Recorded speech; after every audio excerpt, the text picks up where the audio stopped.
Today we are taking a look at mTuber 3 for DaVinci Resolve. Now, as many of you guys may know, I actually have mTuber 2 for Final Cut Pro. Yes, Final Cut Pro and DaVinci Resolve, they're both part of my workflow, and I am not sponsored or partnered with Motion VFX. At the time I bought this plugin with my own money.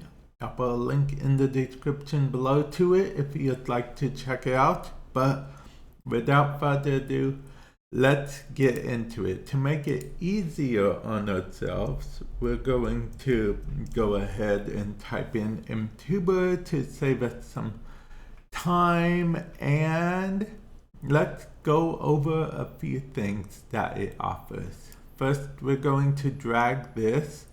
This is footage B-roll for one of my other channels. I have the audio tracks muted, so you guys don't have to worry about that. And then, for the sake of stuff, say we want to have this on, okay? I know what you're thinking, but hey, it's going to cover up the audio track that you just did, or rather the video track you just did. Well, that's where these corner screens come into play, okay? Like, we could put them in different areas and just play around with it.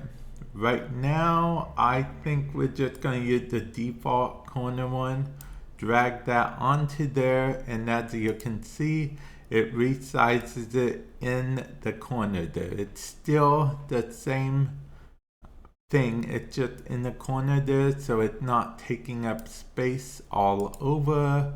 And we can actually edit details if we want to. Like, we can make it bigger if we want. Yeah, say we don't like it there, we can just bring it up just a smidge there. Media controls, let's scale the video inside in case you're curious. So we can make it, yeah, we can even move it around if we want, like a certain angle or something. Elemental control, we can do stuff such as solid color overlay, yeah, all that stuff. Usually this won't have much to do in this case, and we can even combine it with stuff like we already have. Like if we wanted to add like a drop shadow there, we literally can add a drop shadow right then and there. It just combines it with the stuff, just like that. But say we want more than that, okay? Say we're like, okay, fine, whatever.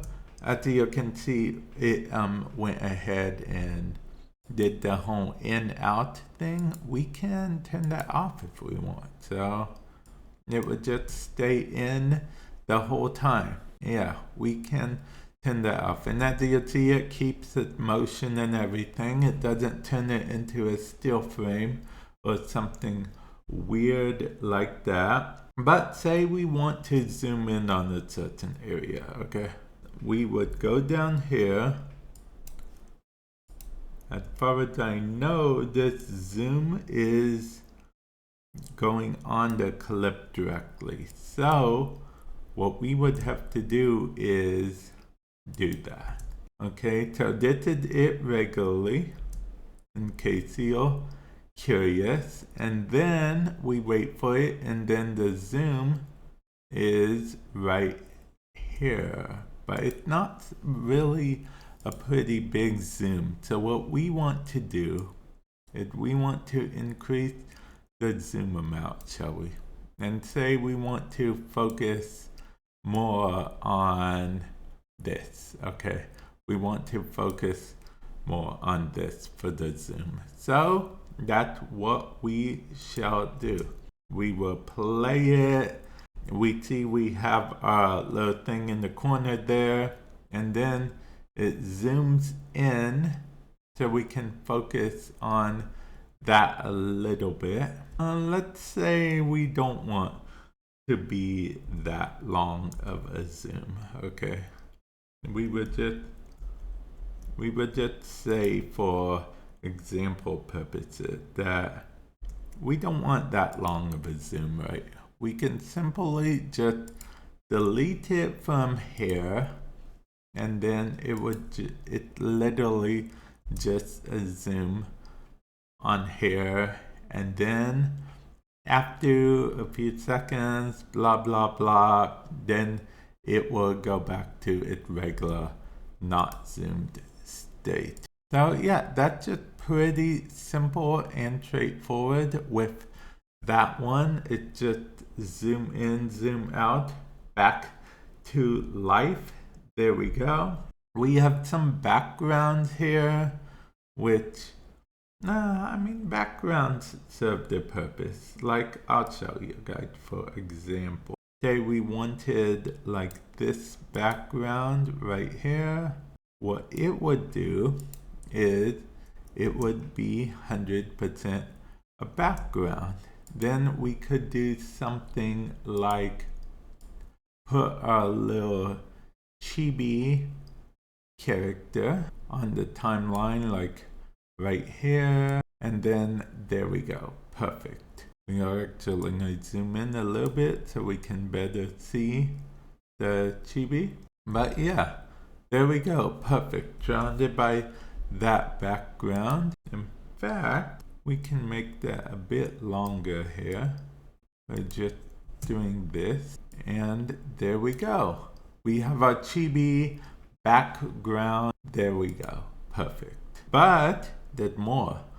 Let's say we want to, this is going to be a bit longer than whatnot, but say we want people to subscribe. Okay, subscribe to the YouTube channel. Yeah, see, subscribe. There we go. Now keep in mind, if it's slowing down a little bit right now, it won't on the final once you render it.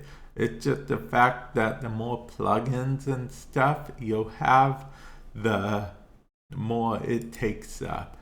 So we are actually, resources it takes up. So we are actually going to go ahead, disable this temporarily. We already know we got how we want it. So we're just going to disable that track for now, just to make it a bit easier on our computer at the moment. There's a cheap trick to do that. Now, intros, I'll be honest, I'm not really bothering with intros because I already have the kind of intro that I want. But honestly, this one looks pretty cool. New content daily, if that's your thing. And then we personally have we have a Twitter. So, I think it would be nice to put a Twitter thing here, just as a social media pack thing. But other than that, we can also go over here if we so choose. Social media pack. Like, let's go ahead, put this here. Change this because, we don't need Snapchat. We could browser for our own logo, or we could use, say, Twitch, because we do actually stream on Twitch. And we want that to be 3D, so there we go with that. And as mentioned, we can combine it with other stuff, like if we want to give it a drop shadow, we could do that plain and simple. And since we have the in out thing turned on. It's just going to go in there. And I think what we will do is change the name. Okay, we don't want it to give that Twitter. We want it to be our Twitter. So we are going to go ahead and do our Twitter. Again, like I said, the more effects and stuff you add, the bigger it's going to eat up your resources per se. Okay, so we will go ahead and move this here. We can easily move this here by putting this here. And say we don't want this at all, we can just put that there. We should, in theory, also be able to move this down here. If we get rid of that, we could put this here. That's fine. And then, you know, we can also play around a bit more with the size of the whole thing as a whole, until we, you know, get everything exactly how we'd like it. I'd pick bold for that one. Direction, automatic, that's fine. We could do spacing if we wanted to. Bit of tracking for that. If, you know, just get everything the way we want it and the way we like it. There's even bar control. So if that bar, we can change the color, we can change the width, we can change the height. We can do all that stuff. The width, like if we think it's too much and we just need a simple thing there, we can even do if we want the shade effect or not. You might not want the shade effect, and if we do want the shade, maybe we want to tone it down a bit. Maybe it's too much. We have that option. And then just pointers, like we can put a pointer here. I suppose we will go ahead and get rid of this background so we can have the pointer here. What's funny is it's kind of in the middle, which is where it would be, where the whole crosshair would be, because that's the type of game this is. And then of course we have a specs list progress bar. The cool thing about this progress bar is it spans to however it is. Like we could start right here and then it spans to that until the end there. Now technically it's a little off because the in-out controls, but we can turn those off if we want. And if you don't like the play button there, we can, or the arrow, we can remove the arrow right away. As well as, yes, there is a little bit more. We could play around with the thickness of the line. So if we want it to be a bit thicker and we want the progress bar to match, so we have that, and we should be able to just copy this here and then paste this here, so they're exactly the same thickness.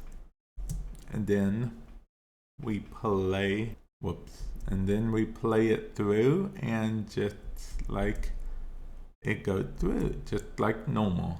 We have a lot of effects here in the beginning so far. Ideally, you wouldn't want to use all the effects at once, but I'm here showing you guys some stuff. Also, there's some pretty cool transitions on it. The transition is kind of cool. This one is okay. Yeah, see, I'm not a big fan of all the transitions in the world, but you know, some of them are pretty cool. I will admit. For me, the transitions pack is just like a bonus thing that it has. Oh, and I guess I should show you guys another thing which is cool. Which is I have power bins enabled. Secret tip to enable power bins, just click the three and then click power bins. And I have these in here. These are things that I customized, then I was able to just drag over here after customization. So I customized them, then I just dragged them here, and it worked out. And now if I drag this here, it will drag my customized thing over here. So that's just a little fun trick, if you will. Feel free to share this video with your friends and whatnot. But yeah, I just looked at how long this video is, and it's a ridiculous amount of length. So I think I'm going to end it here. Again, I bought this pack with my own money. I'll put a link in the description below to it. And if you want to check it out to yourself, feel free to. And with that said, I will catch you guys in the future. Later.